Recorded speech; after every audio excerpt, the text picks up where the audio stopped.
Mesdames, Mesdemoiselles, Messieurs, bonjour, très bon réveil à vous tous. Merci de nous retrouver à chaque fois avec toute l'équipe du Bonjour d'Algérie pour vous servir jusqu'à 9h30. Nous aurons comme d'habitude, comme chaque mercredi matin, les rubriques habituelles, à savoir celles donc des savants et chercheurs algériens. Avec nous, Ahmed Grigarsen aujourd'hui, il nous parlera d'une grande dame. Nous restons dans l'esprit du 8 mars et surtout de la célébration, la journée mondiale des droits des femmes. Bien sûr, c'est très important, une femme qui s'est démarquée. Elle est donc native de Cherchel, elle, qui a marqué aussi son passage à travers la littérature algérienne, en tout cas, d'expression française. Nous aurons à parler de Assia Djebar, une grande dame qui aussi a donné exemple à d'autres femmes aussi. Nous aurons également à parler donc de la rubrique de Imed Lamouri, lui aussi restera sur cette journée donc de la femme, journée des droits des femmes, la femme les plus influentes, les femmes les plus influentes dans le monde high-tech, et bien sûr, tout ceci sera développé à travers notre émission et sa rubrique, bien sûr. Nous aurons d'autres invités, à savoir une belle caravane de santé avec l'association Santé pour tous, une association de médecins qui se déplacent. Ils sont à leur 5e caravane. Ils vont se déplacer dans la région d'Ilizy pour aider les personnes, donc des nomades surtout, à avoir des soins à domicile surtout, près bien de chez eux, avec bien sûr une caravane et un laboratoire qui va les accompagner. Ils seront là pour nous en parler en détail. Nous aurons également des étudiants donc, de l'École supérieure des travaux publics qui viendront nous parler de cette édition. En tout cas, on avait coutume de les recevoir. Ils participent à un concours organisé, un concours national organisé avec les pâtes, et oui, des spaghettis, pour organiser et faire des ponts, bien sûr. Ce sont des maquettes qu'ils organisent et un concours qui leur permettra donc de se démarquer. Ça sera le 11 et le 12. Nous en parlerons avec deux de leurs étudiants, avec bien entendu aussi un club scientifique qui sera bien sûr là pour nous en parler en détail. Voilà. Et puis on parlera donc des enfants et les programmes pour enfants. Nous vous avions promis cela. Les programmes télé pour enfants, c'est toute une thématique bien structurée en tout cas. Elle sera là, une ancienne donc animatrice et créatrice aussi de programmes pour enfants, pour nous parler donc de leur démarche. Voilà, c'est tout le programme qu'on a choisi pour vous. J'espère que vous allez passer un beau moment en notre compagnie comme à chaque fois. Et puis je vous laisse tout de suite avec Amel Laribi pour la météo.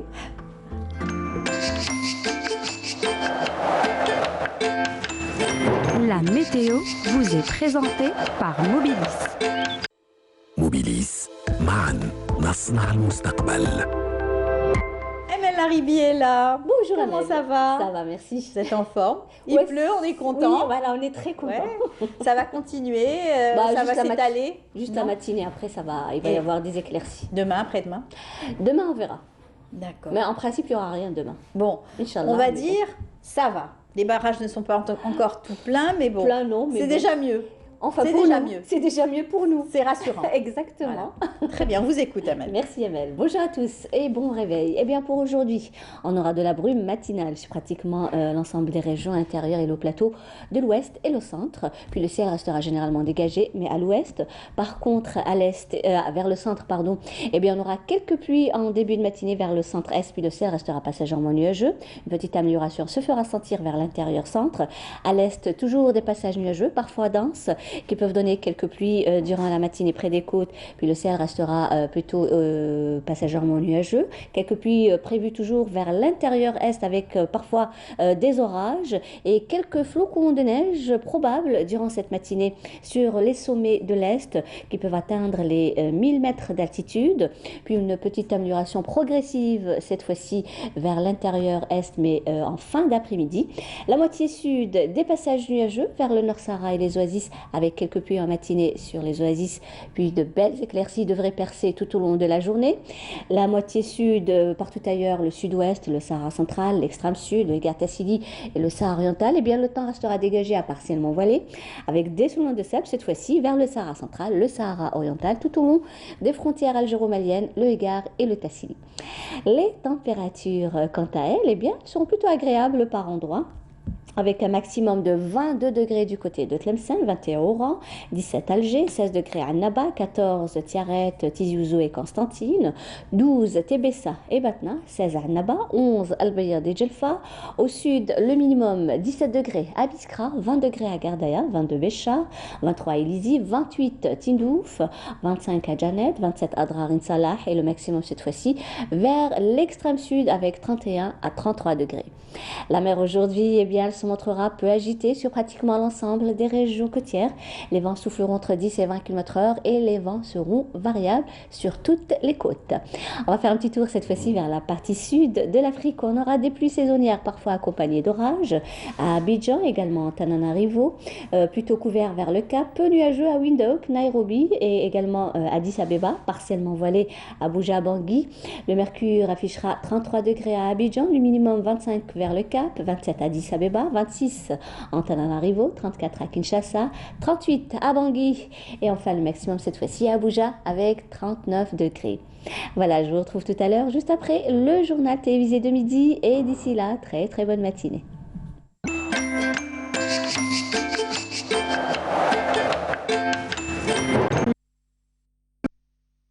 Merci beaucoup, Amel. Merci. Donc, on saura donc les nouvelles du ciel tout à l'heure, encore plus de détails, midi et 19h. Exactement. Et bien entendu, on vous dit bonne journée. Merci, Amel, bonne journée. À tout à l'heure, avec bien entendu, on vous laisse repartir en musique avec un beau duo qu'on aime bien. C'est Méziane Amish et Hayat Zarour. Vous aimez, hein? Ah, j'adore Méziane Amish. Alors, c'est pour vous et tous ceux qui viennent de se réveiller et bien sûr se sont mis sur Canal Algérie. Allez.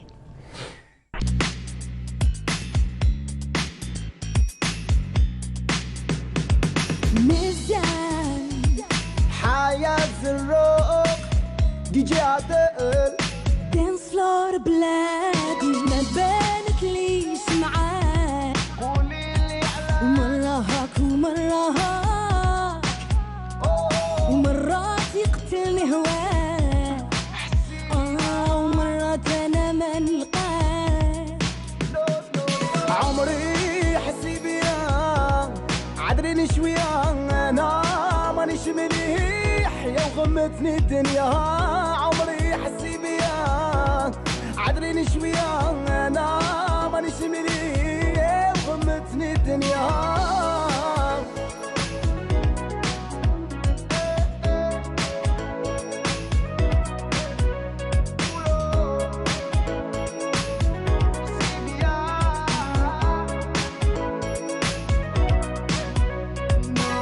عمري خبرني قل لي فهمني كي عليا تخبي انا تتلفني ما نبغيش تنغبني ولا تنهاني رفدك في قلبي وخليهم خلي يا راني معك راني معك راني في الشدة في المحنة عمري انا تلقاني راني عارف شي عارف باللي حبيبتي تبغيني غير هي اللي صعب وعمرها ما تخليني ما بانت ليش معاك قوليلي على ومرة هاك ومرة هاك ومرات يقتلني هواك ومرات انا ما نلقاك عمري حسي بيا عدريني شوية انا مانيش مليح يا وغمتني الدنيا عمري حسي بيا عدريني شوية أنا مانيش مليح يا وغمتني الدنيا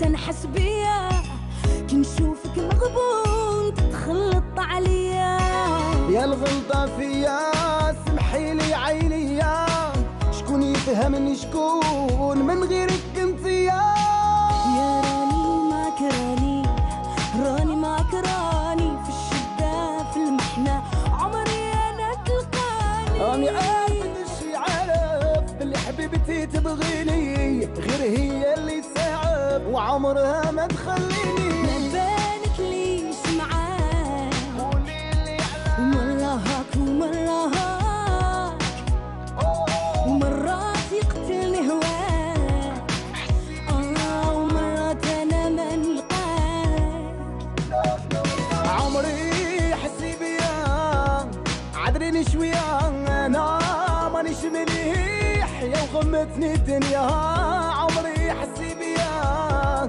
عذريني شوية أنا مانيش De retour sur le plateau du Bonjour d'Algérie, j'espère que vous avez apprécié ces rythmes. On va retrouver notre ami Ahmed Grigasson tout de suite pour nous parler des savants et chercheurs algériens. Aujourd'hui, il va nous parler d'une grande dame. Il consacre sa rubrique, bien sûr, restons dans l'ambiance de la Journée internationale des droits des femmes et parler des exemples donc, qui ont marqué leur parcours, le parcours de certaines femmes, en tout cas avec nous. Bonjour Ahmed. Bonjour Amel, bonjour à tous les téléspectateurs. Salam alaikum, salam. Aujourd'hui, vous allez consacrer votre rubrique aux femmes algériennes. Exactement. Donc, comme on est dans la lancée, il faut pas. Donc, il y a tellement d'exemples, il y a tellement. Et surtout, il n'y a pas que ça. Donc, c'est aussi la Journée internationale de la femme, mais c'est aussi le mois des Chouhada et c'est le mois des martyrs de la Révolution. Aujourd'hui, on va commencer par Assia Dupal et on terminera aussi donc, avec comme nous un bel hommage. Nous avons une écrivaine qui s'est consacrée à la cause de la femme en Algérie, qui a beaucoup fait, qui a été consacrée au niveau international, qui est Assia Djbar Lahirna. Donc, elle a consacré au moins l'une de ses œuvres à une martyre, qui est Zoulikha Ouday. Donc, on va essayer de parler des deux. Donc, Assia Djbar n'est plus à présenter, c'est une grande dame. Donc, elle a fait un parcours de combattante, parce qu'elle est venue de loin. Quoique, elle était un peu avantagée. Elle a bien étudié. Voilà, elle a bien étudié. Donc, c'est la fille d'un ancien élève de l'école des instituteurs de Bouzrea. Elle est née à Cherchel, elle a fait ses études à Mouzaya, et puis bon, elle est venue ici à Alger, au lycée Bugeaud, donc l'Amir Abdelkader, et de là, elle est partie en France. Donc, continuer ses études et représenter aussi la femme algérienne dans l'éducation post-indépendance aussi. Exactement. Donc, elle a poursuivi son enseignement. Donc, juste après l'indépendance, juste avant, elle est rentrée, elle a commencé à enseigner à l'université juste après l'indépendance et elle était spécialiste d'histoire parce qu'elle a fait aussi un diplôme en histoire. Donc, elle enseignait l'histoire comme officiellement. Donc, on a changé la langue d'enseignement. Elle ne pouvait pas s'adapter parce qu'elle a été privée d'études de sa langue. Et je me pose toujours la question, est-ce qu'elle parlait en fait sa langue maternelle, donc chinois? Je ne sais pas parce qu'elle a été élevée à Cherchel. Je ne sais pas trop si elle, peut-être quelques mots, peut-être elle le parlait, je ne sais pas. Donc, mais elle voulait en fait apprendre l'arabe parce qu'elle a fait l'école coranique privée, donc pour vous dire. Donc, ça veut dire, qu'est-ce que ça veut dire l'école coranique privée? Ça veut dire que son père leur a amené un enseignant pour leur apprendre le Coran chez eux, en famille. Donc, c'est ça l'école coranique privée. Mais elle n'a pas pu aller plus loin en arabe. Elle a fait le français, bien sûr, le grec et le latin. Donc, c'est une pure littéraire. Et d'autres langues par la suite. Sûrement, donc, parce qu'elle est partie enseigner aux États-Unis. Et donc, elle a commencé à écrire déjà en plein, donc, pendant la pause qu'on leur a fait faire. Donc, elle a répondu à l'appel de l'UGMA concernant le boycott des études, donc, en 56. Donc, elle est sortie en tant qu'étudiante algérienne. Elle a été exclue de son école parce qu'elle a été admise. Quand j'ai lu ça, j'ai rigolé un peu. Je m'excuse parce que elle a accédé à une école en 1958. Et on vous dit dans sa biographie, on le marque très bien, on le souligne. Oui, c'est la première Algérienne qui a été admise. Mais comment ça se fait? Depuis 1830 jusqu'à 1958, il n'y a pas eu d'Algérienne admise.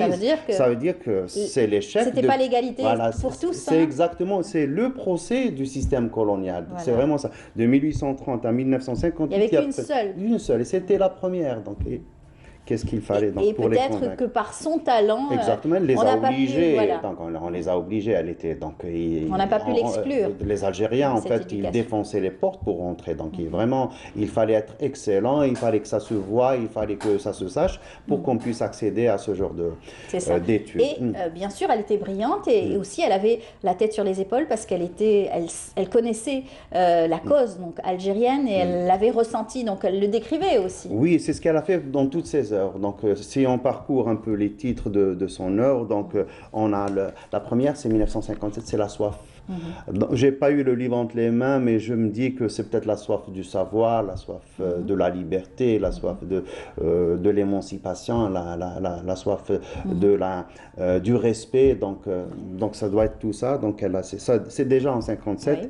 Et puis il y a les impatients, les enfants du Nouveau Monde. C'est juste après l'indépendance.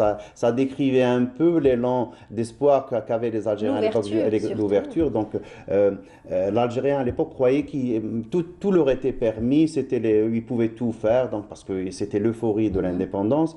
Et puis elle est revenue sur les Alouettes naïves, donc déjà la déception commence un peu. Rouge l'aube, donc vous voyez, donc... et puis elle rentre dans des considérations un peu ethnographiques. C'est là où elle commence son œuvre cinématographique, donc avec les 2 travaux. Là où elle a laissé de côté un petit peu l'écriture pour se consacrer à l'audiovisuel. Et donc tout ce qui l'intéressait, c'est justement rendre hommage à son peuple, à travers bien sûr des travaux et décrire la réalité du terrain. Elle faisait, comme vous dites, un travail ethnographique. C'est de l'ethnographie ce qu'elle a fait. Donc si vous regardez l'œuvre, donc vous voyez que c'est de l'ethnographie pure. Donc c'est un travail... Parce qu'elle est aussi historienne, donc elle n'est pas que femme de lettres, donc elle est aussi historienne, donc c'est un travail de fond qu'elle fait. Et puis, donc, elle écrit aussi le blanc de l'Algérie, et elle reprend un titre, les femmes d'Alger. Donc dans leur appartement. Dans leur appartement. Voilà. Ça, c'est très beau parce qu'elle fait un emprunt à Picasso. Picasso et Delacroix aussi. Flaubert, je ne sais plus. Et un autre. Je crois que c'était. Voilà, donc elle reprend le titre pour le donner à l'un de ses livres. Donc tout ça, c'est ce qu'il faut. Et même, donc, elle a eu tous ses prix sont presque. Tous ses prix, elle a écrit, on le dit aussi dans sa biographie, d'expression française et tout. Mais en fin de compte, tous ces prix, elle ne les a pas eu en France. Elle les a eu ailleurs. Elle les a eu ailleurs. En Allemagne, en Belgique, en Italie plusieurs fois, en Allemagne plusieurs fois. Aux États-Unis aussi. Aux États-Unis, donc, ils l'ont invitée à diriger un centre de littérature française. Elle a dirigé depuis 1997 jusqu'à 2001. Je crois, donc pendant 4 ans. Elle a soutenu sa thèse doctorale en 1999, donc pour vous dire le retard qu'elle a eu. Et donc voilà, et ce n'est qu'à la fin, et là encore une fois, elle est obligée de forcer la porte de l'Académie française en 2005, et sont obligés de l'admettre, de l'accepter, parce qu'ils n'avaient plus le choix, ils l'ont repoussé. Ça me rappelle un peu l'histoire de la Légion d'honneur qu'avait obtenue Cheikh Abdelhalim Ben Smaya, donc qu'on lui a remis, donc lui, il l'a accroché à son cheval, donc ça rappelle un peu ça, c'est pour l'anecdote. Parce que elle, quand elle a été admise, on lui a dit de porter une épée, voilà, l'histoire de l'épée. Et ça, c'est notre ami Kamel Bouchama qui raconte l'anecdote, parce que elle les appelle, leur dit, je vais pas quand même porter l'épée de Bugeaud, l'épée de Napoléon, c'est pas normal. Donc, c'est colonisateur. Le colonisateur. Donc ils sont partis lui chercher une épée qui a été faite dans la fabrique d'épées d'armement de l'Emir Abdelkader Miliana. Elle qui était donc de lignée, voilà, exactement. Une descendante donc, de par sa mère. Voilà, exactement, de par sa mère. De par sa mère, son père, ses grands-pères, tout le monde était à résister.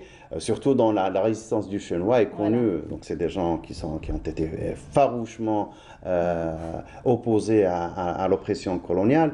Donc là, elle leur demande de l'aider à trouver une épée. Donc et là, ils l'ont fait. C'était donc on peut trouver l'article où Kamel Bouchama raconte l'histoire, et c'est tout à son honneur en fait. Oui, et elle est rentrée avec. C'est un hommage donc à tous ses ancêtres, à tous ceux qui ont payé de leur vie. Exactement. Difficile combat. Et aussi, donc pour revenir un peu au mois des martyrs. Elle a fait un travail excellent, c'est un roman, enfin c'est une histoire romantisée, je ne sais comment on dit. C'est une histoire vraie, c'est l'histoire d'une martyre. Donc, qui est voilà, la femme sans sépulture. Et en lisant le roman, je vous promets que vous allez pleurer. Donc il faut le lire absolument, parce qu'elle décrit l'histoire, parce qu'il y a d'autres, il y a aussi Kamel Bouchama qui a fait un travail sur la Zoulikha. Je n'ai pas eu le livre entre les mains. Mais on connaît un peu l'histoire, on lit des articles, l'histoire est dans Wikipédia, mais quand vous lisez Assia Djibbar, vous rentrez vraiment dans l'histoire et vous voyez que qu'ont souffert nos grands-parents, nos parents, ce qu'ils ont souffert avec les affres du colonialisme, c'est indescriptible. Et elle arrive à vous faire vivre, en fait. Zulekha Oudaï, c'est une femme comme toutes les autres, donc elle est un peu instruite, elle a fait l'école, elle vient d'un milieu un peu aisé, pas plus. Donc elle était mariée, elle avait ses enfants, elle avait 5 enfants, donc une vie tout à fait normale. Et voilà que l'histoire les rattrape parce que bien sûr c'est des Chenouis, donc c'est la région de Chenois. Donc c'est la révolution algérienne, il fallait prendre position. Son fils a été assassiné en 1957, de même pour son père, donc son mari à elle. Il a été aussi assassiné. Et là... puis elle est obligée en fait de continuer ouvertement ce qu'elle faisait en cachette en tant que femme chez elle. Donc la famille est découverte, il fallait prendre position, elle va au maquis. Bien sûr, les forces de l'oppression coloniale, donc la recherche, puis la trappe, et puis vraiment c'est la torture, c'est la torture, donc c'est indescriptible. Il faut lire le livre pour voir ce qu'a enduré la femme. Et ils l'ont par la suite assassinée. Et elle est restée sans sépulture jusqu'au moment où un paysan leur raconte l'histoire que pendant la Révolution, il a enterré donc une femme et 2 hommes quelque part. Ils sont partis chercher au début des années 80, je crois en 84. Ils ont retrouvé le cadavre et depuis donc. Et elle rend hommage à cette martyre justement. À cette martyre avec un travail extraordinaire. Donc bien sûr, il n'a pas reçu de prix. Oui, de narration. De narration et de description. C'est des faits. En fait, elle a fait un peu l'enquête. Donc elle a posé des questions autour d'elle. Elle a fait un travail d'inspectrice. Donc elle est partie. Très ancrée dans sa région. Et elle, avec ses connaissances à elle, donc avec ce qu'elle a emmagasiné de chez elle, parce qu'elle n'était pas très loin de l'histoire, donc elle connaissait un peu l'histoire de la dame. Et puis donc voilà. Ça c'est d'autres dames. C'est elle. Donc c'est regarder le regard de cette dame. C'est extraordinaire. Donc, elle est forte, elle est décidée, il y a beaucoup de caractère. Donc, il y a le soldat, on l'a menotté, on l'a accroché au camion. Pour la traîner. Donc, pour la traîner, ils l'ont traînée. C'est comme ça qu'elle a été tuée. Donc, devant tout le monde, bien sûr, dans le village. Pour que ça serve d'exemple. Exactement. Donc, et elle leur disait, oh mes frères, ne vous laissez pas abattre, il faut continuer, donc on va avoir la liberté. Donc c'est ce qu'elle leur a promis, c'est ce qu'ils ont eu grâce à elle, là, des gens comme elle qui ont combattu, qui sont morts en martyrs. Exactement. Donc et voilà. Ça a toujours été son combat, le combat de dénoncer les exactions et surtout mettre à l'honneur aussi les femmes qui ont un rôle essentiel dans la société algérienne. C'est tout à fait normal. Exactement, c'est tout à fait normal parce que être l'une des premières femmes à accéder aux études, donc sortir du carré fermé où était protégée suivant la société ou était gardée suivant d'autres. Donc la femme algérienne, elle était dans une condition, c'était une combattante. Ça c'est la femme de... Parce qu'en fait, Zulekha Oudaï, avant de partir au maquis, elle a brûlé toutes ses photos. Donc elle n'a rien laissé parce que c'est ce qu'il fallait faire pendant la Révolution. Et là, c'est une photo qui a survécu. Ils l'ont retrouvée chez sa sœur. Donc on voit qu'elle c'était une belle photo, une citadine dans toute... donc elle a pris une photo, elle est toute belle, elle était jeune, elle était promise. Heureusement que cette photo a échappé. Exactement, sinon on n'aurait jamais pu comparer entre Zulekha Oudaï, la combattante, la martyre, et maintenant on peut comparer tout ce qu'elle a. Comme vous le disiez, c'était d'une famille en fait aisée, et qui a tout sacrifié pour épouser la cause algérienne. Exactement. Et se battre. En fait, c'est tout le monde qui l'a fait. Se battre à armes inégales. Exactement. C'est un engagement, il fallait être décidé, il fallait être aussi convaincu. Donc, et c'est des gens qui étaient convaincus de la justesse de leur cause, donc qui se sont sacrifiés, qui ont sacrifié leur vie. Donc, ils auraient pu faire comme d'autres et choisir la voie la plus facile. Double hommage aujourd'hui, puisque vous allez aussi, même triple hommage, rendre aussi ce qu'il faut rendre aussi à certaines personnes qui ont marqué, et donc de leur L'histoire, passage, voilà. l'histoire, De la- celles qui ont aussi servi dans l'éducation nationale, hein, Exactement. et qui ont aussi formé des générations et des générations de filles, Exactement. encore une fois. On va parler, en fait... On en a déjà parlé dans notre rubrique. L'an dernier, on en a fait un petit portrait, c'est la Sayyidati Shama, comme ses élèves l'appellent, et Sayyidati Khadra, sa sœur, qui était enseignante. On en a parlé, mais cette fois, c'est le centenaire de la naissance de Shama. Elle est née le 13 mars 1922, donc la semaine prochaine, ça va être son centenaire. Ouais. Pour célébrer le centenaire, on va organiser un petit colloque, Ce samedi. samedi Inch'Allah. prochain, qui va avoir lieu au siège de l'association Al-Baraka, donc du côté de la côte de Bir Mondraï, centre Bir Mondraï, c'est Bir Khadem.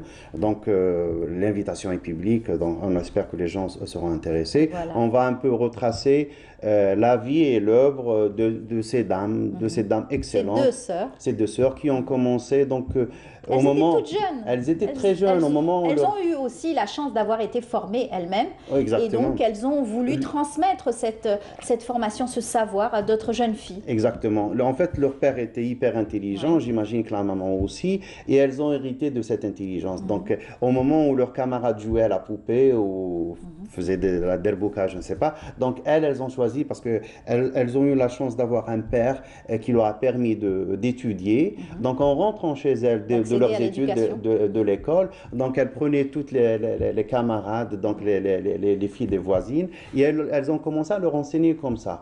Petit à petit, peut-être c'était un jeu qui est devenu tout sérieux, c'est devenu une école, puis une association Sharifat C'est ça. al-A'mal, et puis ça a fait aussi tache d'huile, ça a poussé l'association des ulama d'épouser le intéressée. projet, exactement, en 1947, parce qu'elles ont commencé au début des années 30, fin des années 20, donc après la guerre 39-45, donc Jamaït al-Ulama a admis ces classes pour enseigner la langue arabe, pour Oui. les études. Et, pour et leur association l'éducation a des même filles. servi de gîte et de couvert, surtout à Bien certains sûr, élèves qui bien étaient donc sûr.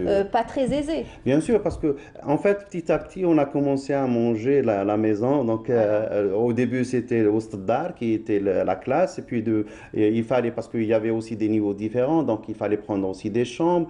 Puis la cuisine est devenue une cantine Oui. parce que Il fallait nourrir tous ces ce gens. beau monde. Et puis le premier étage et le deuxième étage, à un certain moment, ils doivent changer de maison. C'est Et ça. puis ils ouvrent d'autres écoles à Notre-Dame d'Afrique, à Cheraga, à Bir Khadem, partout. Ouais. Et ils ont des annexes comme ça parce que, en fait, les filles avaient soif, comme disait Assia Ouais. Djoubar, Soif de savoir. et d'éducation. Aussi, magnifique. et ils leur enseignaient aussi et la couture et la cuisine et tout ce qu'il fallait. Et c'est avec ces élèves qu'elle a ouvert d'autres sections. Donc, c'est ces élèves qui sont devenus enseignantes par la suite. Allah yabarak. Eh bien, tout ceci, on aura l'occasion de le suivre Donc, à travers ce colloque Inch'Allah. organisé ce samedi avec l'association Al-Baraka. Et Donc, ça l'association Fennoua Asala et l'association qui porte le nom de Shama, Jamaïat Shama, Voilà. Al-Taqafa, Al-Turat ou à Siyaha, c'est elles qui vont organiser, donc on va tous on va Rendez-vous assister. rendez-vous pris à 13h. À 13h samedi, Voilà, Inch'Allah. samedi. Merci Ahmed Grigarsen Merci à vous. pour ce bel hommage aux femmes algériennes à travers la littérature, l'éducation, le savoir et surtout les femmes martyrs, puisque nous sommes en plein mois de mars, le mois des martyrs. Merci, donc Merci à bonne vous. journée et puis on se retrouvera bon dès week-end. mercredi prochain, Inch'Allah. Bon Inch'Allah. week-end à vous également. On continue, je vous invite tout de suite à suivre donc ces belles images d'Algérie. On se retrouve juste après avec nos premiers invités aussi.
je vous l'ai annoncé en sommaire, nous allons parler d'associations et surtout d'une belle caravane qui va se déplacer dans le sud du pays dans un tout petit, en fait, on va dire quelques jours.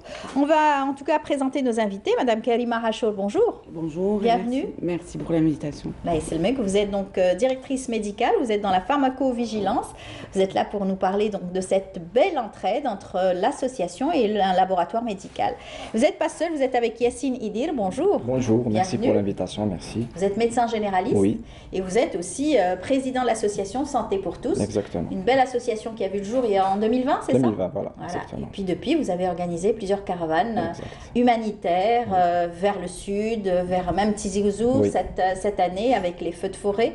Et puis vous êtes là pour encore une fois une belle rencontre, en tout cas qui va servir à beaucoup de personnes dans la Inch'Allah. difficulté, les gens qui sont en demande en fait de soins peut-être. Alors une caravane pour vous, c'est pas la première fois.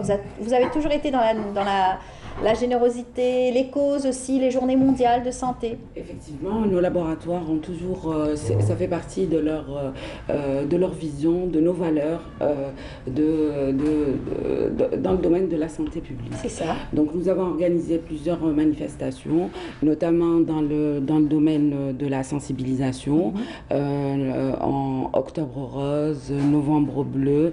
Nous avons travaillé avec différentes associations dans le cadre du don du sang et nous avons également fait une caravane l'année dernière au niveau de l'ouest du pays. Donc c'est la deuxième expérience que nous allons faire et qui fait partie de nos valeurs et que nous soutenons ces événements et ces associations. Voilà, c'est en tout cas des associations très courageuses qui se battent quotidiennement et qui donnent de leur temps et qui essayent de rassembler les fonds parce que c'est pas facile quand on organise des caravanes, j'imagine, de pouvoir récolter des fonds. Donc vous faites appel à des laboratoires, Exactement. Donc, des entreprises aussi. Exactement. Donc Caravamed, par Frater Razès, donc elle a été organisée cette année par Médecins Jazair en collaboration avec Santé pour tous. Ce sont deux associations médicales domiciliées ici sur la ville d'Alger. Donc cette année, on a fait appel à Frater Razès qui nous ont beaucoup aidés sur le plan financier. Et tout ça, ça nous facilite la tâche au niveau Sur le terrain, bien sur sûr. Le terrain, Parce qu'on va voir des photos. Vous nous avez ramené beaucoup de photos sur le terrain Oui. avec toutes vos équipes. Vous êtes peut-être combien? Une vingtaine de... Cette année, on sera 25 médecins 25 spécialistes. médecins spécialistes. Donc cette année, les années dernières, donc on a fait une petite étude par rapport aux besoins de la région. Donc cette année, on a pris avec nous trois gynécos, trois pédiatres, deux ophtalmos, un gastro, un neurologue, psychiatre, un médecin, un orthopédiste et un résident en chirurgie générale et des généralistes. Et aussi, on a pris avec nous du matériel médical, deux échographes portatifs, un ECG et un autoref, donc c'est pour faire les corrections ophtalmologiques.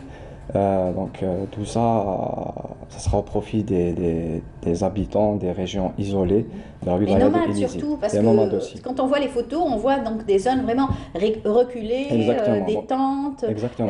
Vraiment. C'est notre cible. En Ouais. fait, notre cible, c'est ces gens-là qui n'ont pas accès. Et on est là pour dépister, pour prévenir aussi. Et pour traiter Voilà. aussi sur place. Si on peut traiter sur place, on traite sur place. Sinon, on fait des dépistages. Et il y a même une prise en charge post-caravane Oui. où il y a des cas qu'on a pris en charge ici à Parce Alger. qu'il faut le dire, les hôpitaux existent, surtout il y a un grand hôpital du côté de Tamanrasset, mais bon, les nomades évitent peut-être de venir, c'est vraiment quand ils sont vraiment très malades, qu'ils se déplacent. Mais en général, ils se soignent d'eux-mêmes, j'imagine, par habitude. Par habitude, c'est vrai que c'est des endroits très reculés. Très, très Donc, pour éloignés, arriver- très éloignés. Exactement. Et pour arriver au médecin, déjà, c'est toute une gymnastique pour eux. Avoir l'accès aux médicaments aussi, c'est pas évident parce que parfois, il n'y a même pas de pharmacie. Donc, nous avons eu l'initiative, en collaboration avec les associations, de faire des dons de médicaments que nous produisons. On a fait également un don de moyens de protection. pour les médecins, tels que les combinaisons, les masques et tout. Chose qu'on avait les masques fait. chirurgicaux.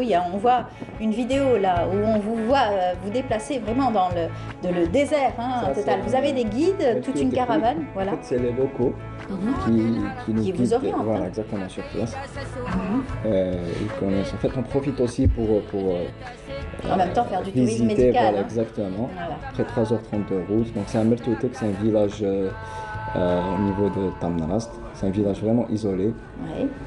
Et en fait, il y a des infrastructures, mais... Voilà. Il y a des unités de soins Exactement. qui vous permettent aussi de recueillir toute la population en fait Exactement. avoisinante. Oui. Voilà. Et là, on a reçu plein De cas. de villageois. Ouais. Il y a même les nomades qui sont venus. Il y a aussi des gens d'autres villages qui sont arrivés en fin de journée. On s'apprêtait à partir, mais ils sont venus. Du coup, Vous êtes restés vous on est aussi. On est rentré à minuit Wow. ce jour-là. Voilà. D'ailleurs, le slogan de Oui, cette année de la exactement. Caravamed de Fraterazès, c'est la santé jusqu'à vous. Donc Exactement. on va vers le malade, on va vers le Ça, voilà. Quand il y a des structures de soins pas très loin comme ça va, vous arrivez quand même à être installé, mais quelquefois vous êtes carrément dans le désert, Oui. à même le sable, Oui. et c'est des conditions difficiles aussi, même pour le matériel, pour vous, pour pouvoir travailler aisément. Oui, c'est un peu difficile, mais Vous y arrivez. on s'adapte, on doit s'adapter à l'échographe. Donc il se charge heureusement, Ouais. il est portatif. Et donc voilà. Quels sont les cas que vous rencontrez? Les gens acceptent donc de se faire examiner assez Oui, facilement. Oui, en fait, le médecin, il est Respecté. respecté Toujours. au niveau du Sud. Donc, et ils sont toujours contents de voir des médecins. Et en fait, il y a beaucoup de cas. Et ils nous ouvrent leur maison, leur zeraïb. Même s'ils sont un peu... Il y a des gens qui sont démunis, mais Très ils partagent avec nous tout. Bien sûr. Et, C'est voilà, l'hospitalité légendaire des gens du sud du pays. Exactement. Donc, on a vu beaucoup de cas, beaucoup de cas. Il y a des cas qu'on a traités sur place. Il y a des cas qu'on a transférés en urgence à l'hôpital de la région, donc le plus proche, Oui. Tamnarast ou Ilizi. Et comme je vous ai dit, il y a aussi des cas qu'on a recrutés ici à Alger pour les prendre en charge après. Voilà. Et bien entendu, vous aurez donc 8 jours, c'est ça? Vous allez rester cette Ce sera fois-ci? 8 jours. 8 jours. du 11 au 18. Voilà. Donc des médecins donc spécialistes, des médecins qui ont l'habitude de rencontrer des cas aussi graves, donc qui vont prendre en charge ces personnes. Donc la santé va vers eux. Là, ce sont donc des camps très retirés. Exactement, ça c'est Zeraïb. Zeraïb. De Tamnarast. Donc, Les enfants aussi Les enfants. acceptent malgré donc de se faire examiner. Ils n'ont Oui. pas trop peur. non. Les piqûres, quelquefois. Je pense qu'ils sont plus rassurés que Exactement, ils sont craintifs. rassurés. D'accord. Donc voilà. C'est très bien. Il y a un axe aussi sur la prévention, parce que la prévention, c'est important. Ouais. Donc on les prévient. Parce qu'il y a aussi la nature des gens du Sud, il y a des gens qui n'acceptent pas de prendre des traitements de maladies chroniques. Donc, Tels du que coup, les personnes cardiaques. Exactement. Ou, des tensions. Les hypertendus, Oui. les diabétiques, ils prennent pas de traitement parce qu'il n'y a pas de suivi après. Du coup, même par rapport aux médicaments qu'on prend avec nous, on prend beaucoup plus les traitements symptomatiques, les antibiotiques, les antalgiques, les anti-inflammatoires. Et le traitement de maladies chroniques, on ne peut pas. Là, on est en train d'étudier un peu le terrain pour plus tard trouver peut-être une solution durable au long terme. Donc, Oui. voilà. Parce que ce ne sont pas des sédentaires, donc c'est très Oui. difficile de pouvoir les suivre. Exactement. Ils circulent beaucoup. Parce qu'on les voit une de leur fois, part. après on les perd de vue. Oui. C'est surtout les nomades. Les glaucomes en général. Oui, hein, les ils ont- glaucomes. y a Il y a les beaucoup de glaucomes. trachome aussi. Les trachome. Les trachome, en fait, c'est une maladie qui se traite par une simple antibiothérapie. Mais on a trouvé plein de cas de cécité, des gens qui ont perdu leur vue suite à un trachome. Voilà. Donc c'est malheureux, mais on fait de notre mieux pour prévenir ces maladies.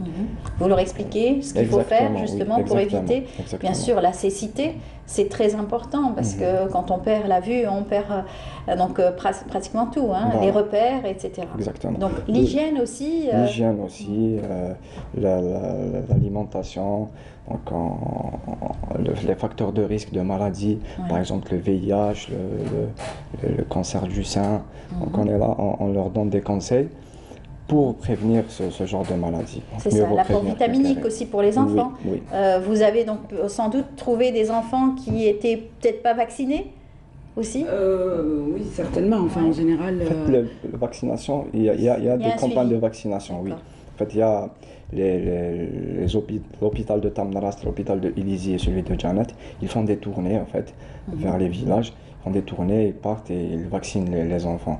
Voilà. Mais après, il y a des habitudes qu'il faut changer. Par exemple, il y a des régions où quand un enfant naît, il le cache, en fait, pour que les autres ne le voient pas.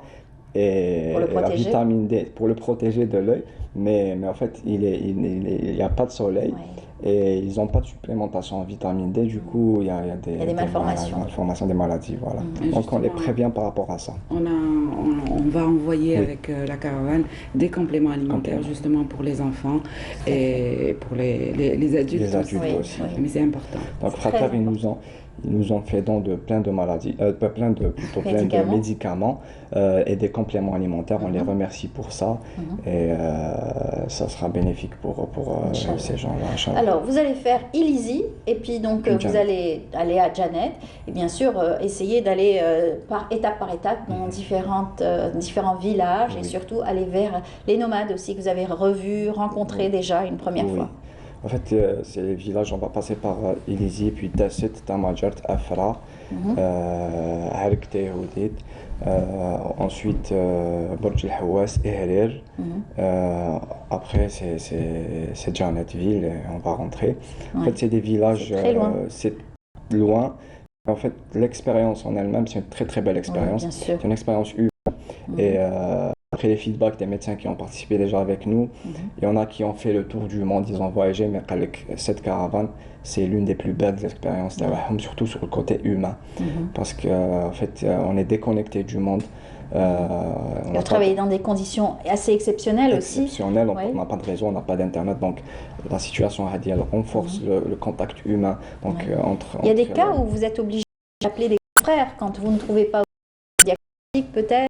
Vous arrivez à trouver quand même sur place? Oui, on arrive à trouver parce qu'on prend avec nous des médecins vraiment, ils sont assermentés, assez compétents. Et même deux profs qui vont nous accompagner cette fois, un prof en gynéco, professeur Abdelralem, et un prof en médecine, en réanimation, professeur Yahish. Lors des précédentes éditions, on a été accompagné aussi par des professeurs. Et ils sont là pour nous chapeauter, pour nous superviser, pour nous aider aussi. Et en fait, il y a plein de médecins qui veulent participer à ce genre de caravane, à ce genre d'initiative, mais ils ne trouvent pas le moyen. Du coup, on est là, les associations, en collaboration avec les labos Frater et d'autres sponsors pour en fait être la liaison entre les médecins qui veulent aider et les gens qui nécessitent une prise en charge. On en revient, j'imagine, complètement changé de cette expérience. Quand vous revenez dans les hôpitaux, retrouver d'autres pathologies aussi sur place, c'est différent, c'est totalement différent. On va voir d'autres vidéos que vous nous avez rapportées pour voir un petit peu tout l'ensemble donc du travail que vous faites sur le terrain.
Et voilà. Et après, la Exact. pour trouver- Oui, pour c'est essayer la d'évacuer un le petit peu soir. tout ce que vous avez pu voir, rencontrer durant la journée. Oui, oui. On profite le soir, il y a des soirées musicales, le thé, Ouais. autour du... Ouais. Et donc voilà, c'est... Vous partagez bien sûr vos soirées Bonsoir. comme ça. Alors, vous avez l'habitude donc d'organiser et de partager comme ça des expériences avec des associations, mais en fait, vous êtes toujours dans les causes, toujours pour la santé et le respect aussi donc des patients. Effectivement, nous sommes toujours dans la santé publique. Oui. Donc, notre vision et nos valeurs, c'est de sensibiliser les citoyens à des causes, pour des causes de santé telles que le cancer du sein, l'ostéoporose, le don du sang. En fait, ça fait partie des valeurs des laboratoires Frater Azès. Très bien. En tout cas, pour ce qui est donc de vos actions, c'est formidable ce que vous faites avec les associations, mais aussi avec toutes les causes aussi, avec les mondiales, avec le cancer Octobre Rose et d'autres cas pathologies qui aideraient aussi à sensibiliser d'autres patients. Effectivement, d'ailleurs, même dans la pandémie, pendant la pandémie, nous avons vacciné nos employés. Nous avons aidé les médecins pendant la pandémie où nous avons fait des dons de médicaments pour les hôpitaux, des moyens de protection, des compléments alimentaires parce que nos médecins étaient fatigués. On essaye d'être présent, oui, on essaye d'être présent avec les médecins, les professionnels de la santé, mais aussi avec le citoyen. Très bien. En tout cas, bonne chance pour ce que vous faites. Merci. Et bravo pour ce que vous faites également. J'imagine que la caravane donc se prépare. Ça sera donc du 11 au 18 du côté donc de Ilizy et Janet. Bon courage à vous. Un dernier mot. Merci à vous, merci beaucoup. Merci pour l'invitation. Merci. Je tiens à remercier toute personne qui a participé de loin ou de près à l'organisation de cette caravane, entre autres donc Médecins Al Jazair, notre partenaire, et Frater Azès, les laboratoires Frater Azès qui nous ont beaucoup aidés. Et merci à vous pour l'invitation. Voilà. Bon courage et puis bonne route et bien sûr faites du bon boulot comme vous avez l'habitude de faire. Voilà, merci et à très bientôt, bonne chance à vous. Je rappelle Madame Karima Achour, vous êtes directrice médicale et vous êtes spécialiste aussi en pharmacovigilance et vous donc Yassine Idir, président de l'association Santé pour tous et vous êtes médecin généraliste. Bon courage. On continue, je vous invite tout de suite à suivre justement ce reportage de Sabrina Khalifi qui nous fait découvrir une plateforme destinée aux médecins.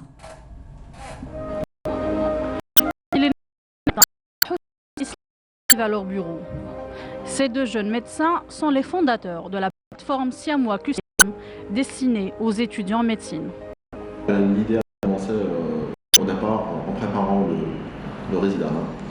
Après, il y a l'idée qui a commencé à se nourrir et à s'enrichir au fur et à mesure.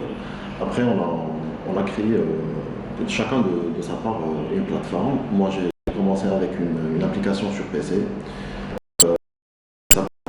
Siamois QCM. Docteur Hassan Goumar. Il a tenté de son bien les choses.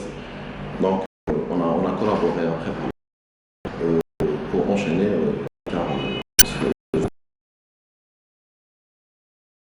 Siamois QCM est une plateforme d'apprentissage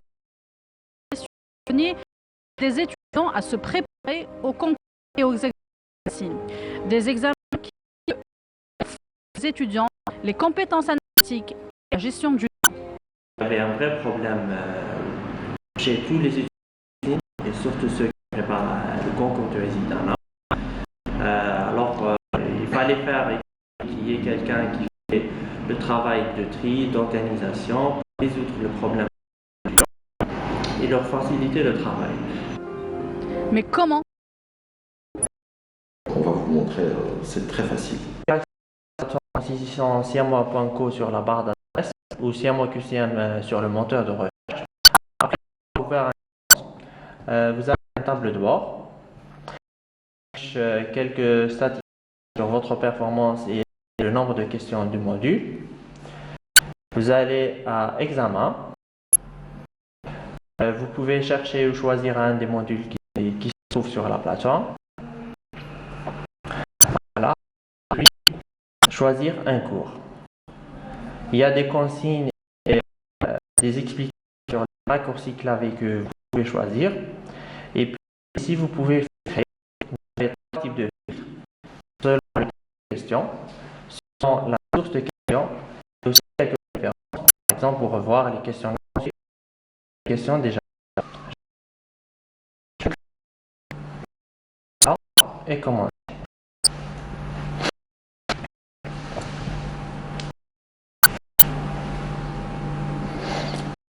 l'interface qui s'affiche maintenant, alors qui affiche la question avec les choix et aussi ici le nombre de questions disponibles. Vous avez la possibilité de répondre en utilisant soit la souris ou le clavier. Voilà. Et puis vous cliquez sur l'espace, il y a un signal avec une explication pour la question. L'étudiant peut aussi mettre sa note personnelle et cliquer sur suivant. Voilà. Des fois, l'étudiant aura besoin de surligneur, c'est-à-dire pour mettre en évidence un mot important de la lecture de l'énoncé. Comme ça, pour mettre en évidence ces mots. Voilà. Il y a aussi la possibilité de favoriser les questions, c'est-à-dire l'étudiant peut créer sa propre playlist ou liste de favoris. Comme ça, il pourrait classer les questions comme il veut pour les revoir après. Grâce à cette plateforme, plus de 5 000 étudiants en médecine ont réussi à accéder à plus de 49 000 questions avec des applications. De retour sur le plateau, nous allons parler de nos futurs ingénieurs de travail. Et oui, il faut donc beaucoup de travail, avoir son diplôme, exercer et en tout cas, l'exemple. Donc, étudiant, Marie, bonjour. Merci pour l'invitation. Vous êtes étudiante en 3e année de l'école.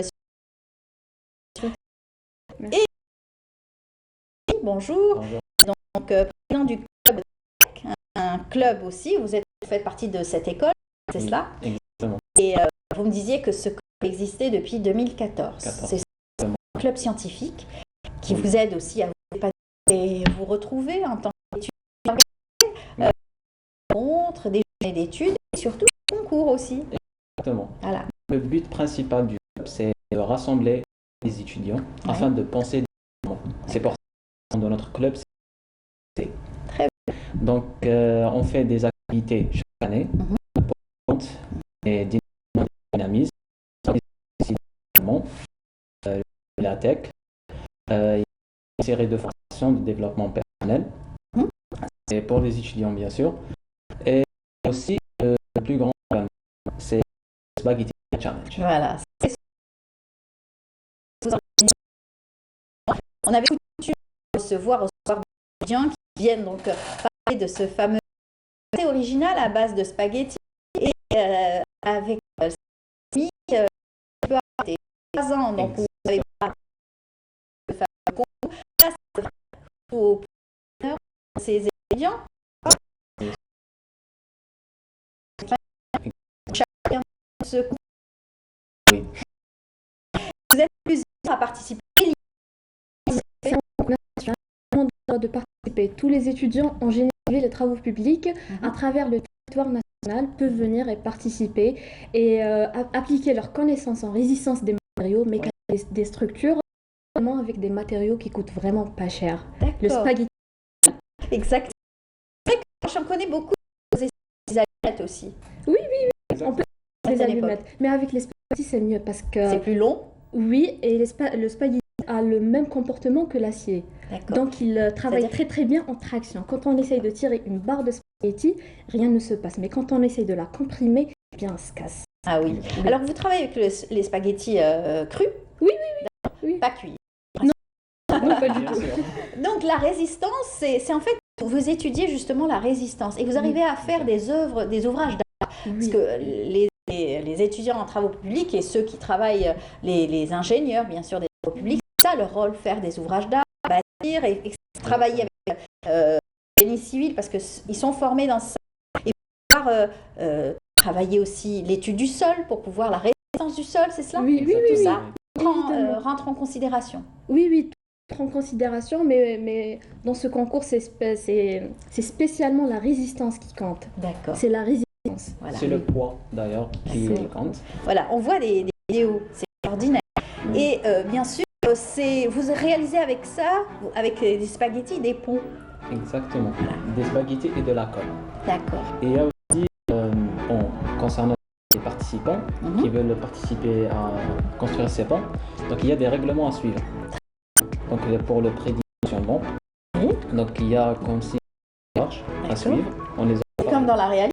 C'est comme dans la réalité. Il y a toujours un cahier de charges. Exactement. Donc ils suivent des règlements et après on les vérifie. Et après, donc c'est le plus important, c'est d'avoir un pont qui résiste le plus. D'accord. Et on a d'ailleurs le record national qu'on a eu jusqu'à maintenant, c'est de poids de 174 kg d'un pont en spaghetti qui pèse 350 g. Voilà, vous n'avez pas sa photo? Alors, sinon, ce sont donc, les membres du jury qui vont justement participer à ce concours. Ce sont vos professeurs? Exactement, des professeurs en résidence et en mécanique des structures. On aura 3 jurys, bien sûr. Très bien, c'est vraiment intéressant. Alors, tout ceci, quand vous voyez ça, peut-être ludique, assez intéressant, mais tout dépend, bien sûr, de calcul. D'énormes calculs pour arriver à ce résultat-là. D'ailleurs, on voit la photo le tableau de Varan. Il y avait le tableau derrière et il y avait des calculs. Tout est bien calculé, tout est bien pris en charge. On essaie de ne pas subir de la compression au pont pour qu'il résiste bien au poids appliqué. Et voilà. Alors, vous êtes combien à participer à ce concours? Bon, on est 52 personnes, donc 13 équipes. Chaque équipe comporte 4 personnes. Tout le territoire national. Tout le territoire national. Et ça va se passer où? À l'école? Oui, à l'école nationale supérieure des travaux publics. Donc, c'est en 2 jours. Le premier jour, c'est un jour d'atelier. Ils vont construire le pont et tout. Après, ils doivent attendre le lendemain pour tester le pont, pour tester la résistance des ponts, etc. C'est très intéressant. Vous voyez aussi d'autres initiatives et innovations de ces jeunes aussi qui vont innover dans la structure. C'est important. Oui. Ils vont d'ailleurs appliquer des connaissances en résistance des matériaux. Donc c'est un module qui est enseigné en génie civil et en travaux publics. Donc je vous donne un exemple. Par exemple des barres en spaghetti. Donc ils vont essayer d'optimiser la section transversale de chaque barre afin d'avoir la résistance volue. D'accord. Ou la résistance volue, c'est d'avoir le plus de poids possible. Donc voilà, pour cette année, c'est d'arriver à passer le poids de 174 kg, qui était le record national. Vous utilisez quel poids pour pouvoir tester la résistance? Donc des poids. C'est avec des machines? Oui, c'est avec une machine. Un appareil, c'est appareil de pesage. C'est ce qu'on a vu là, électronique, d'accord. Exactement. Elle est affichée dans le data show et on voit directement le poids. Ah là, avec millimètre près, à millimètre près. Voilà, alors, c'est vrai qu'aujourd'hui, on retrouve différents calibres peut-être de spaghettis. Vous travaillez sur quel numéro de spaghettis? Un seul? Un seul, oui. De taille normale, donc des spaghettis. Parce qu'on sait qu'il y a plusieurs numéros de spaghettis. D'accord, c'est la taille normale, standard, donc qu'on a l'habitude de l'utiliser. Donc voilà, il suffit juste de les utiliser ensemble parce que c'est évident. Donc avec une seule colle. barre, oui, avec donc une seule barre de spaghettis, elle va se casser. Donc il faut utiliser plusieurs pour avoir la résistance volue. D'accord. Exactement. Et vous arrivez à, bien sûr, vous vous êtes concentré sur les ponts en fait. Oui. Mais sinon, est-ce que vous avez déjà essayé d'autres choses que Non, les pas ponts? encore. Non, pas encore. Parce que je sais qu'avec l'allumette, on arrivait à construire autre chose. Non, on n'a pas encore essayé avec d'autres matériaux, mais peut-être prochainement, peut-être dans l'avenir. J'ai vu des mosquées avec des allumettes, des monuments avec des allumettes, c'est extraordinaire magnifique, de pouvoir réaliser avec la structure aussi difficile et fragile. Oui, on va essayer de faire ça prochainement, dans le futur, pourquoi pas. On va essayer de le faire, mais je précise qu'on a été le premier à organiser Spaghetti Bridge Challenge en Afrique et au Moyen-Orient. Très bien. On a battu le record. Nous avons le record algérien. Ah, magnifique. Alors, vous continuerez à, bien sûr, organiser ce concours et montrer les talents de nos jeunes étudiants aussi très forts à travers donc, leurs études, leur capacité à travailler la maquette pour pouvoir la rendre dans la vie réelle. Oui. Donc, extrapoler. C'est des étudiants en génie civil. Ils l'attendent pendant une année. Et quand il arrive, eh bien, ils sont tout contents. Très bien, très bien. Alors, ça va se dérouler donc, le 11 et le 12 mars au niveau de l'école supérieure donc, des travaux publics. Et bien sûr, tous les étudiants sont invités à venir faire, comme vous le disiez, les travaux publics et les travaux pratiques d'abord, des ateliers, et ensuite participer à ce fameux concours. 13 équipes vont s'affronter. Exactement. Je tiens à préciser aussi, il y a un thème pour l'événement. Donc, généralement, dans chaque événement, chaque édition, on présente un thème d'un pays. Donc, pour cette année, le thème, c'est le Japon. D'accord. Alors, vous vous posez la question, pourquoi le Japon? Oui, pourquoi? Donc, le Japon, elle est connue comme c'est une zone sismique. Sismique, tout à fait. Exactement. Donc, les ingénieurs en génie civil et en travaux publics cherchent toujours à optimiser les structures pour résister beaucoup plus aux charges sismiques. C'est vrai. Donc, c'est pour ça qu'on essaie de rendre hommage au Japon dans cet événement. Et on essaie aussi de présenter la culture, par exemple, comme les tenues traditionnelles.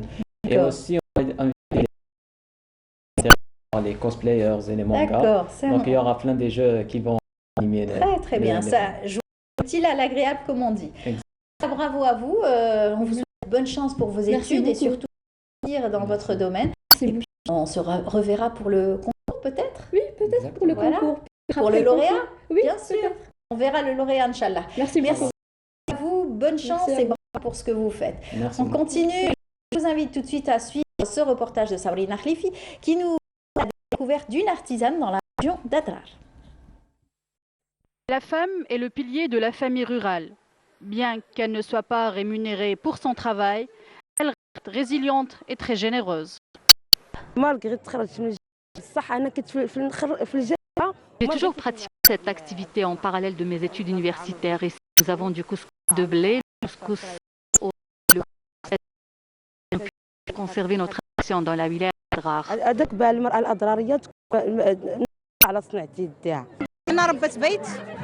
Je suis une femme au foyer. Je prépare des gâteaux que je vends pour avoir un revenu supplémentaire et je participe toujours aux expositions.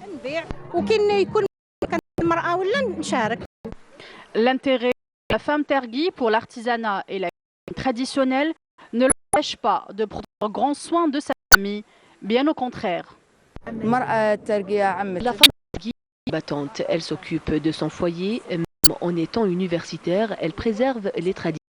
Je souhaite bonne fête à toutes les femmes et aux Algériennes en particulier, et que chacune d'elles préserve ce qu'elle a hérité de ses aïeux. Adrar, la femme est très ambitieuse. Son travail est de plus en plus connu, espérant qu'elle aura plus de reconnaissance. Ces femmes battantes méritent tous les égards pour la grandeur de leurs efforts et de leur lutte pour subvenir aux besoins de leur famille.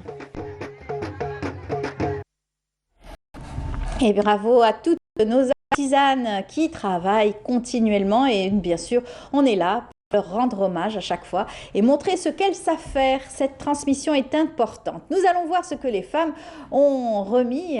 Notre ami des high-tech, il est là chaque mercredi matin, il nous parle donc de tout et surtout de tout ce qui est high-tech, internet, etc. Aujourd'hui, le consacre à la femme, la journée bien sûr mondiale des femmes. Elles ne sont pas et les femmes qui touchent à internet, elles sont peut-être pas très nombreuses. Alors, déjà bonjour, bonjour à tous les téléspectateurs. Le problème avec l'univers de la technologie, geek, internet, digital, etc., c'est qu'on entend souvent parler des hommes. On peut en citer quelques-uns. Steve Jobs, on connaît Steve Jobs, on connaît très bien. Bill Gates. Voilà, Bill Gates avec Microsoft. Elon Musk, par exemple, avec Tesla. Celui de Facebook. Voilà. Zuckerberg, il y a aussi Jeff Bezos, maintenant l'homme le plus riche du monde avec Amazon. Ouais. Si ces noms vous disent quelque chose, c'est un petit peu normal parce qu'ils sont influents et puissants. Ben oui. Mais qu'en est-il des femmes, justement? Qu'en est-il des femmes oui, on dit tout le temps que elles sont présentes dans le milieu, elles sont présentes dans le domaine, mais où elles sont, Oui. justement? Il y en a qui créent leurs propres entreprises, il y en a qui sont vraiment présentes dans la technologie, mais là, je vais parler de quelques femmes qui sont présentes dans ces entreprises et le rôle les rôles qu'elles ont joués dans la réussite de ces entreprises. Bon, j'en ai choisi 3, vraiment pour aller dans le détail de ce qu'elles ont fait. Ouais. On commence avec Sheryl Sandberg. Sheryl Sandberg qu'on peut voir en image. Alors déjà, avant de dire ce qu'elle a fait, elle travaille dans quelle entreprise dans quel domaine, dans quelle entreprise de celle que nous venons de citer? Programmation, c'est celle-ci, cette dame? Oui, c'est cette dame, exactement. Elle est dans l'ombre. Elle est très influente. Alors, elle n'est pas vraiment dans l'ombre, voilà, mais quand elle a commencé, elle a été hyper méga influente dans l'une des entreprises qu'on a citées, Microsoft, Facebook ou Apple, laquelle? Microsoft? Facebook. Alors, on peut dire que c'est le numéro 2 de Facebook. Alors, et la femme, vous pouvez trouver même plusieurs articles qui peuvent détailler ses exploits, voilà, ses compétences, ses exploits. C'est la femme qui a rendu Facebook rentable. C'est carrément ça le titre Taha. Donc, en un an, du coup, elle a commencé à travailler en 2008, et en un an, en 2009, l'entreprise est rentable parce que l'entreprise Facebook, qui est maintenant le groupe Meta, qui a racheté WhatsApp, Instagram et tout le tralala, existe depuis 2004. Et vous imaginez qu'entre 2004 et 2008, c'était pas vraiment rentable, toute start-up, toute entreprise. Donc là, elle a vraiment réussi à faire décoller l'entreprise. Donc, on va parler d'abord de son background. Elle a travaillé chez Google. Ouais. C'est un petit peu la base de toute la technologie en Amérique, dans le monde Silicon d'ailleurs. Valley. Voilà, et j'y arrive parce qu'il y a une anecdote par rapport à elle. D'accord. Donc, elle s'est investie dans le AdWork. AdWork, tout ce qui est en rapport avec la publicité. L'advertising, c'est la publicité en anglais. Donc, la Silicon Valley a sorti cette petite anecdote. Quand une entreprise ou une start-up cherche un numéro 2 d'entreprise, donc ils cherchent leur Sheryl Sandberg. Ah bah voilà. Voilà, elle a donné Wow. c'est devenu carrément une marque de référence. fabrique, Voilà, parce qu'elle est la numéro 2. Alors, elle était présidente des ventes et opérations internationales chez Google, donc avant de rejoindre Facebook. Déjà, elle était brillante. Exactement, extrêmement brillante. Et maintenant, elle siège au conseil d'administration chez Walt Disney, une autre grande entreprise aux États-Unis, et bien évidemment chez Facebook et Meta, pour vous dire que elle a une grande place au sein de l'entreprise de la technologie digitale. Donc on passe à la numéro 2, pas la Sheryl Sandberg, une autre numéro 2. La femme numéro 2, alors il faut la voir et on va essayer de deviner dans quel domaine elle est, Amel. Alors si on peut dire juste son nom, Suzanne W-O-J Wojcicki. Il y a Suzanne, on va l'appeler Suzanne. Ouais, Suzanne. Dans quelle entreprise? Elle est très à l'aise en tout cas. Elle est très à l'aise. C'est peut-être aussi quelque chose qui va t'aider à trouver l'entreprise dans laquelle elle est. Elle parle. Oui, bien sûr. On face la voit caméra, souriante avec son micro, etc. Donc elle fait des présentations. Je vais juste rajouter un détail. Elle est spécialisée dans les vidéos. Non, YouTube, exactement. YouTube. Okay. Alors, en fait, elle est depuis 2014 CEO, la directrice générale de YouTube. Mais avant cela, elle a un parcours. Donc je vais vous raconter rapidement son histoire. Elle est aussi intéressante. Et son histoire commence en 1998 avec Google, justement. Toujours la bonne école. Justement, mais là, c'est pire. C'est pas juste elle a travaillé au classe. Elle a loué son garage. Le garage dans lequel Google a commencé, c'est son garage. Voilà, c'est le garage. Elle a loué sa chambre d'amis et son garage, de la maison familiale bien évidemment, aux fondateurs qui ont bien évidemment bien évidemment. L'année d'après, en 1999, ils l'ont recruté. C'était parmi les premières salariées de l'entreprise en tant que directrice du marketing. Elle était douée d'abord. Bien évidemment. Sinon, elle ne serait pas intéressée, elle ne se serait pas investie autant pour ce genre. On va dire quelque chose. C'est clair que, surtout en Algérie, on se plaint toujours de marifa, etc. Mais ça existe dans le monde. Les recommandations, on a besoin de avec nos proches, quand on sûr. les connaît, quand on voit Bien qu'ils sûr. sont compétents. Mhm. Alors quand votre ami vous loue votre garage, son garage Bah oui, on et sa est bien. chambre d'amis, Il faut être redevable. bien sûr, et surtout quand cette personne, comme tu l'as si bien dit, est compétente, elle est vraiment qualifiée dans le domaine du marketing, dans le management. Donc elle a été recrutée en 1999 en tant que marketing manager. Et en 2003, elle est à l'origine du service AdSense. AdSense, c'est ça qui a rendu tous ces Google, YouTube, etc. rentables, c'est la publicité. C'est le truc qui nous plaît pas tellement, nous, quand on regarde une vidéo, il y a Ouais, une bah vidéo oui, qui c'est sort vrai, qui nous dérange, c'est vrai. mais c'est comme ça que l'entreprise est ultra rentable. Donc en 2006, elle dirige le service Google Vidéo, c'est pour ça que je te dis qu'elle est dans les vidéos, et ils ont remarqué que c'était impossible de concurrencer YouTube. D'accord. Chez Google, en 2006, vous voyez qu'il y a en face la start-up YouTube qui vient de démarrer. Oui, YouTube était une start-up avant d'être ce Oui, qu'elle est maintenant. incroyable, bah oui. Rien que le mot start-up est un petit peu bizarre à dire avant Pour YouTube. YouTube. Voilà. Et elle a proposé au conseil d'administration à l'époque de racheter la start-up. Et ils ont bien fait de l'écouter parce que maintenant YouTube fait partie bien évidemment intégrante de Google. Et en 2011, elle dirige tout le secteur publicité de Google, notamment avec YouTube AdSense et AdWords, etc. Donc tout ce qui est en relation. Et en 2014, elle est nommée directrice générale de YouTube. Alors jusqu'à maintenant, elle est directrice générale chez YouTube. Jusqu'à maintenant. Ouais, c'est impressionnant, c'est impressionnant. Bon, on va finir parcours avec la dernière qui, après ces deux-là, a l'air d'être chez Hadja. Et ils arrivent à ne pas être dépassés parce que ça va tellement vite la technologie Mais c'est ça. aux États-Unis que peut-être quelquefois on se serait peut-être dit ça y est, on n'est pas dedans, on va être dépassé. Mais la question que tu poses, Amel, c'est aussi par rapport à cette problématique qui se sont posées Houma, en Oui. 2006. Oui. Ils ont vu qu'en face, il y avait YouTube en tant que Google. Vous dites qu'on va être dépassé. Il faut racheter. Voilà, on est dépassé. Donc cette mentalité de rachat, de fusion, etc., c'est ça qui nous aide à ne pas être dépassé parce qu'il y a des jeunes avec une start-up qui ont une technologie qui n'est pas encore connue, qui n'est pas encore maîtrisée, et ben c'est à eux, on va dire, c'est à eux de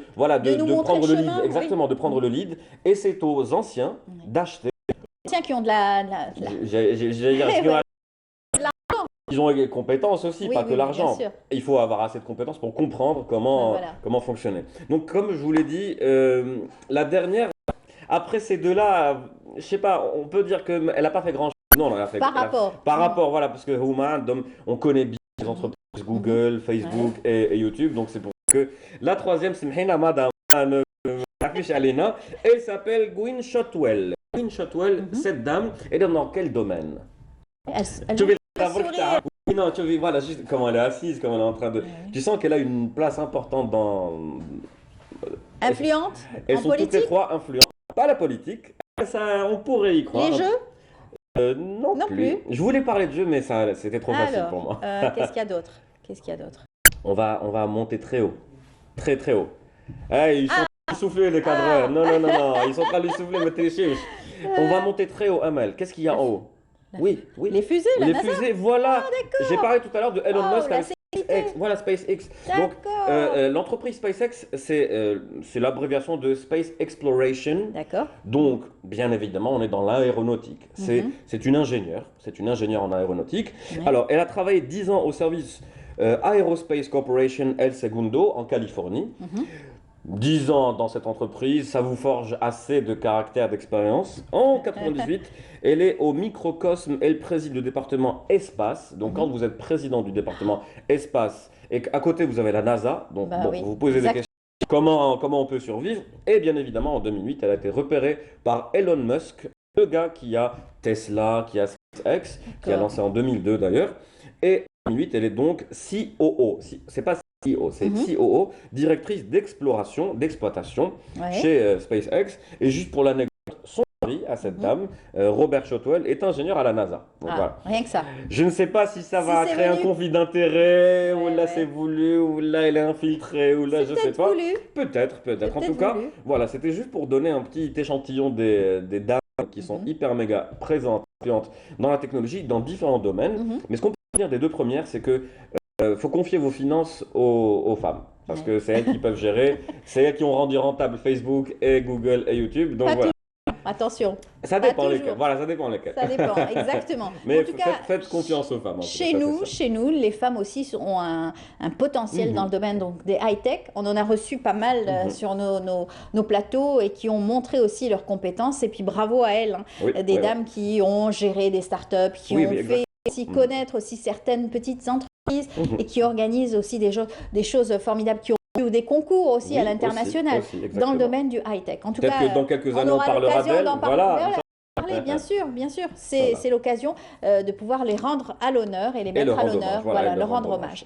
Merci Rimmel. Avec plaisir, Amal. Voilà, j'espère que ces femmes vont pouvoir être reconnues. Je pense qu'elles regardent Canal Algérie, Ah ouais, elles vont nous taguer, voilà, avec leur métier. YouTube, on peut être On sait référencé pas, bien sur sûr. YouTube, Tout à peut-être. fait. Voilà. Eh ben, vous avez cité leur nom. Elles vont peut-être se reconnaître et être J'espère. contentes qu'on en parle. Merci beaucoup, Ayman. Avec plaisir. À la semaine prochaine, Inch'Allah. mercredi prochain. Puis un hommage particulier à toutes les dames que vous connaissez. Exactement, mon vous épouse, aimez. ma mère, mes tantes et Voilà. toutes celles que je connais. Tout à fait. Et vous aussi. Merci, bonne journée. Allez, on continue. Je vous invite tout de suite à suivre ce reportage signé Sophia Chouban.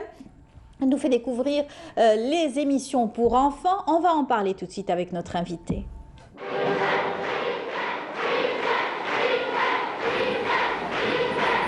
Depuis 1962, la télévision algérienne a investi dans le programme culturel et ludique spécial enfant.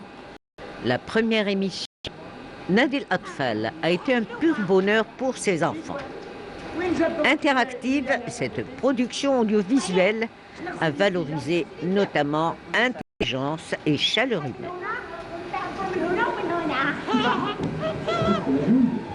Entrecoupé de rubriques digestes et rythmiques, ce programme a épaté aussi bien les grands que les petits dans les années 70. L'émission enfantine du jardin enchanteur Al-Hadiqa Sahira a séduit le jeune public grâce au talentueux duo Ahdi Douane et Hamid. Durant sa diffusion, cette émission traitait sous un angle comique les problèmes de scolarité et relations parents-enfants. Mais ces programmes audiovisuels ne se limitaient pas à faire rire les enfants, ciblaient de part et d'autre leur éducation dans son ensemble. Dans les années 80, les films courts d'animation diffusés au quotidien ont emballé le jeune téléspectateur. Des séries comme Grand Geyser, Zina ou Nahoul, Dimitan la grenouille, Ouchi l'abeille, Heidi la petite fille des montagnes, Sinen le petit lapin et bien d'autres encore dont leur doublage ont fait sensation par le génie créatif des personnages. Simultanément, la télévision diffusait des séries cultes pour enfants où chant, musique, dessin et jeux ludiques y étaient inclus. Cependant, ces programmes enfants ont décliné suite à des moyens de production, hélas. Bref, après le temps d'une pause, de nombreux programmes ont fait leur apparition, notamment avec la série de contes et de légendes ou d'historiettes. Actuellement, la télévision publique mise sur la relance d'une production à contenu plus adapté à la réalité de l'heure. Des émissions qui ont marqué notre enfance, qui continuent aussi à marquer la génération aussi montante d'enfants qui, grâce à ces émissions, vont aussi avoir une autre vision aujourd'hui de la vie dans la société, avec toujours des morales aussi à apporter aux enfants. C'est ce qui est très à travailler. Alors, pour nous en parler, nous avons Touhila Tati, qui est notre consoeur de la télévision algérienne. Bonjour, bienvenue, marhaba bik. Alors, cette dame que vous n'avez pas trop l'habitude de voir, et pourtant, elle était à la tête donc, de l'émission qui était donc une émission phare de la télévision algérienne pour consacrer aux enfants. C'était Studio Serra, oui. Parlez-nous. Alice, vous avez commencé en tant que... Comment vous avez touché l'univers de l'enfance? Alors, pour commencer, j'ai bénéficié de plusieurs formations dans l'enfance d'une manière générale. Plus les programmes enfants. Voilà, c'était avec l'UNICEF, c'était avec des chaînes françaises aussi. En Tunisie, c'était la production des programmes spéciaux enfants. Et là, par la suite, on m'a chargée de faire une émission pour enfants. Donc, j'ai fait la conception de ce programme-là, qui est Studio Serral. Et c'était en 2000, la saison 2013-2014. Voilà.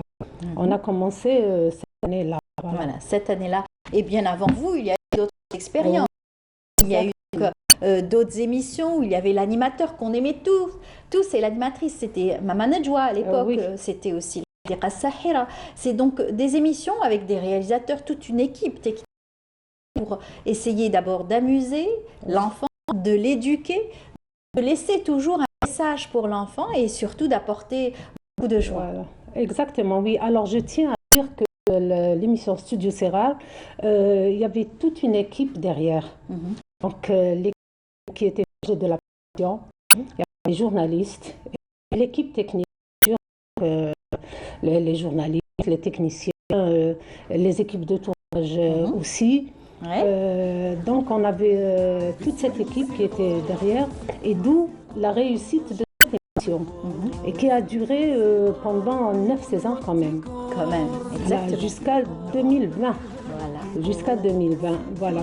Avec une nouvelle génération aussi, donc d'infographes qui avaient donc pour capter l'attention de l'enfant, il fallait travailler l'image, c'est très important encore une fois, et bien entendu tout un programme de rubriques pour amuser aussi. Exactement, oui. Et attirer. Alors c'était une émission d'une heure de temps hebdomadaire, c'est-à-dire on passait chaque mardi 16h jusqu'à 17h. Alors le contenu était très riche. Très élaboré. Très élaboré aussi. On travaillait en étroite collaboration avec le ministère de l'Éducation. Donc, c'était une émission, un programme bien encadré. Donc, de la part du ministère de l'Éducation, c'est-à-dire on invitait les enfants, ils ne se diraient pas les élèves, donc c'était des enfants. Ils ont bien grandi aujourd'hui. Hein. Oui, il y en a qui ont eu leur bac cette année. Les enfants de la première saison, ils ont eu leur bac cette année, oui. Il y en a avec qui vous avez toujours des contacts. Exactement, oui.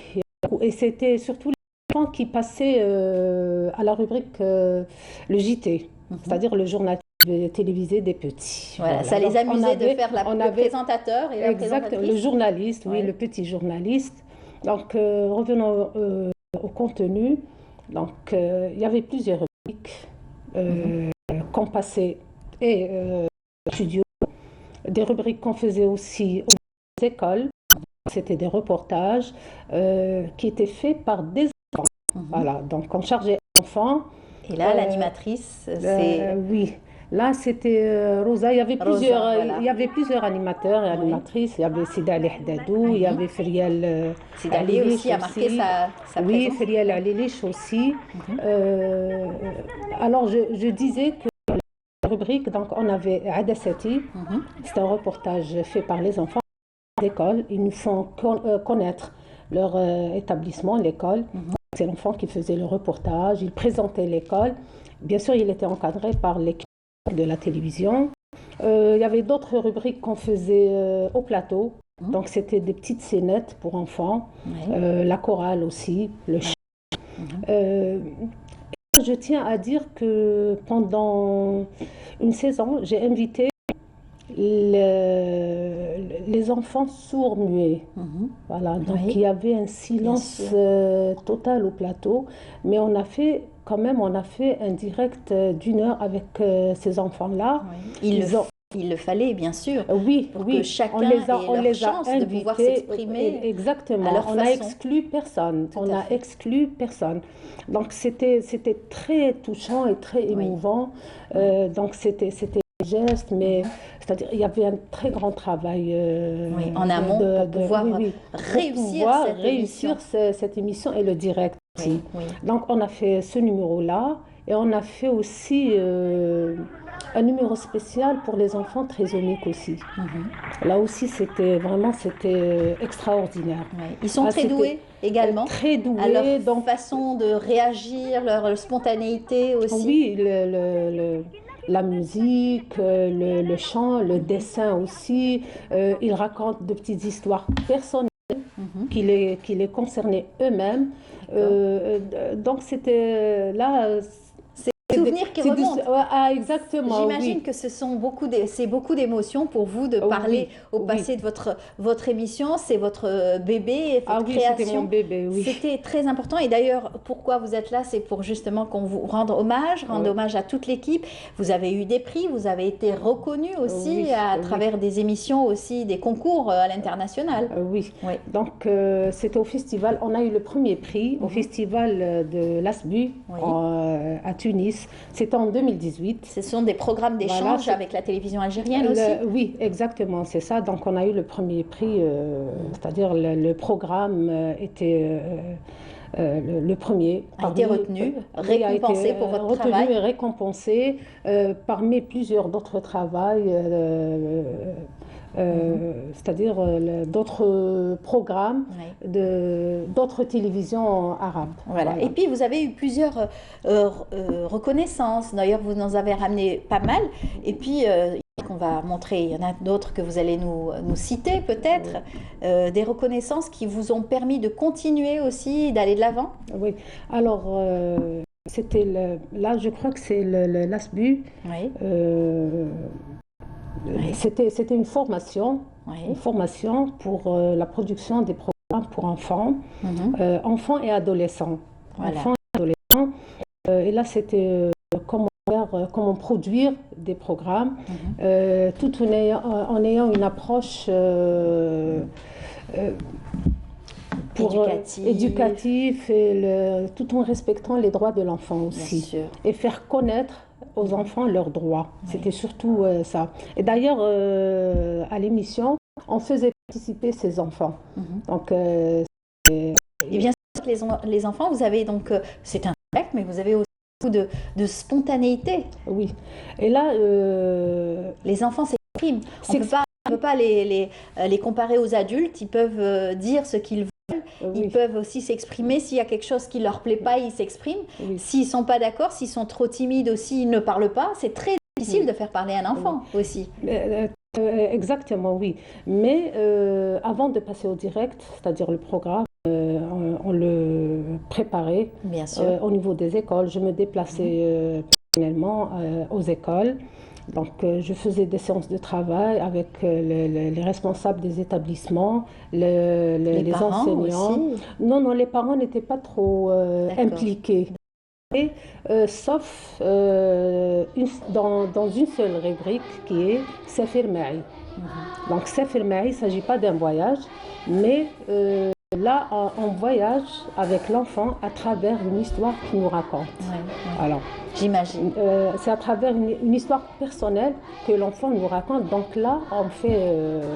Les parents, bien sûr, sont au courant, ils accompagnent leur enfant. En tout cas, nous, on a voulu vous rendre hommage aujourd'hui à travers la Journée internationale des droits des femmes, rendre hommage à toutes ces personnes qui travaillent et qui continuent à travailler. Cette fois-ci, c'est vous.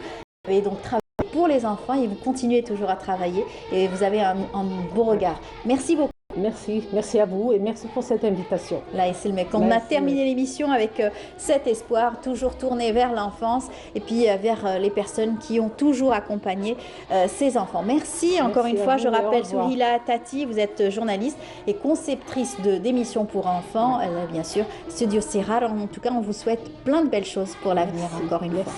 Eh bien, on est arrivé à la fin de l'émission. J'espère que vous avez apprécié cette émission en notre compagnie. Je vous laisse bien sûr toujours continuer à suivre Canal Algérie, puis nous on se retrouvera dès demain à partir de 8h du matin. Merci à toute l'équipe de la Régie 7, au revoir.